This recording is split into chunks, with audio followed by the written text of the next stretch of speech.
አይጧ የግድግዳውን ቀዳዳ በመጠቀም የቤቱ ባለቤት በታሸገ ካርቶን ዕቃ ይዞ ሲገባ ትመለከታለች። አይጧ ዛሬ ደግሞ ምን አይነት ምግብ ይዞ መጣ ብላ ትደሰታለች። ነገር ግን ሰውየው ለባለቤቱ ሊያሳያት የታሸገውን ካርቶን ሲከፍተው ወጥመድ ነው። አይጧ ደነገጠች። ወዲያውኑ ወደ እርሻው ተመለሰችና ጮክ ብላ በዚህ እርሻ ውስጥ የምትገኙ እንስሳቶች ሆይ የአይጥ ወጥመድ እየተጠመደላችሁ ነው፣ ወጥመድ ወጥመድ ወጥመድ በማለት ትናዘዛለች። ይህን ድምፅ በንቃት የሰማችው ዶሮ ካጎነበሰችበት ቀና በማለት አይጦ ላንቺ ምን ያህል እንደሚያስጨንቅሽ ይገባኛል፣ ነገር ግን እኔን አይመለከትም፣ እዛው ጣጣሽን ቻይ ትላታለች። አይጥ በግ ወደሚገኝበት ቦታ ትሄድና የቤቱ ባለቤት ወጥመድ ገዝቶ እንደመጣ ትነግረዋለች። በጉ በንቀት ዓይን እየተመለከታት ይቅርታ አይጦ ምንም ልረዳሽ አልችልም ይላታል። እቤት ውስጥ ከሚኖሩት እንስሳቶች የቀረው አንድ በሬ ነበር።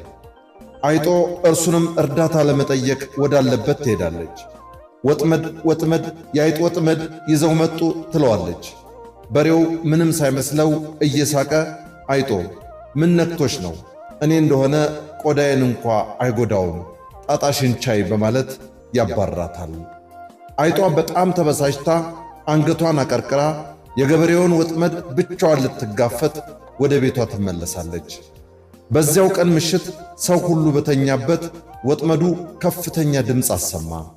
የገበሬው ሚስት አስቸጋሪዋ አይጥ ተያዘች በማለት ወጥመዱን ጎትታ ይዛው እንዳትሄድ አስባ ወደ ስፍራው ታቀናለች።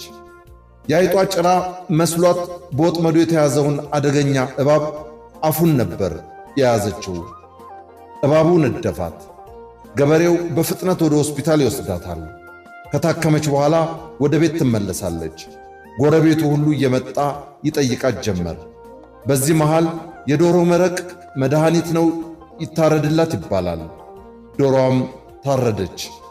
በቶሎ እንድታገግም በግ ይታረድላት ሲባል ከቀናት በኋላ በግ ታረደ። ይህ ሁሉ እየተደረገላትም ሕመሟ እየበረታ ሄደ። በመጨረሻም ሴትዮዋ ሞተች። ለለቀስተኛው በሬው ታርዶ ተበላ። አይጧ ይህንን ሁሉ ድርጊት በዛች ግድግዳ ቀዳዳ ትመለከት ነበር። በድርጊቱ በጣም አዘነች። አለመደማመጥ ለችግራችን የጋራ መፍትሄ አለመፈለግ በተናጠል ችግሩ ራሱ ያጠፋናል።